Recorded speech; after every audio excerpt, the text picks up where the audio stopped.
राम एक बार बोल तो दिया करो।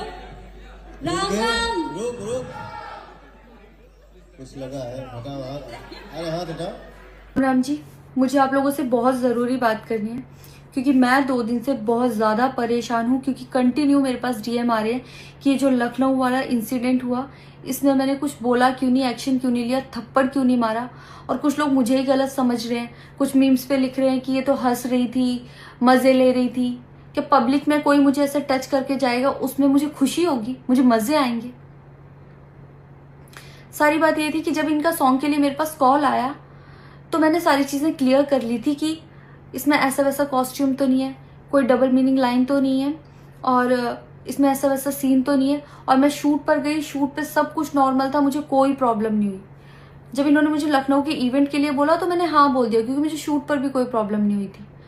और जब मैं लखनऊ में गई, मैं स्टेज पर थी, मैं पब्लिक से बात कर रही थी, पवन सिंह जी ने मुझे बोला कि इधर कुछ लगा हुआ है। उससे थोड़ी देर पहले ही मेरी ड्रेस वो न्यू थी, साड़ी में नीचे टैग लगा रह गया था। तो मेरे दिमाग में आया कि शायद ब्लाउज का भी टैग लटक रहा होगा।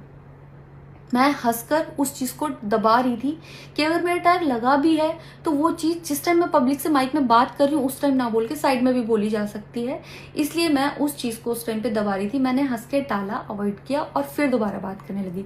वो बोले नहीं कुछ लगा है, नहीं कुछ लगा है, तो मैंने कहा नहीं लगा। वो बोले लगा हुआ है। तो मुझे लगा कि शायद ये तो मेरे को लग रहा था कि कुछ लगा है इसलिए ये बोल रहे हैं। और पर फिर भी मैंने हंस के वहां पे टाला, पब्लिक से अपनी बात कंप्लीट की। कंप्लीट करने के बाद जब मैं अपने टीम मेंबर से मैंने पूछा साइड में जाके कि कुछ लगा है, क्या लगा है, उन्होंने बोला कुछ भी नहीं लगा था। जब मैंने देखा मेरे सच में कुछ नहीं लगा था, तब मुझे बहुत ज्यादा बुरा लगा, गुस्सा आया और रोना भी आया। लेकिन मुझे ये नहीं समझ आया कि मैं अब क्या करूं यहाँ पर, क्योंकि जहां मैं गई थी लखनऊ में, पवन सिंह जी खुद भी वहीं के रहने वाले हैं, उसी जगह पर इवेंट था। जितना वो क्राउड था वो सारा उनका फैन बेस था। उनको भगवान बोल रहे थे और भक्त बोल बोल के उनके पैरों में गिर रहे थे। वो उनका फैन बेस था, क्राउड था। तो मुझे समझ नहीं आया कि मैं क्या करूं। अगर मैं कुछ भी बोलती तो क्या वो लोग मुझे सपोर्ट करते। मेरे साथ कुल 3-4 बंदे यहाँ से गए थे, तो वहां जितना क्राउड था क्या वो लोग मेरा साथ देता।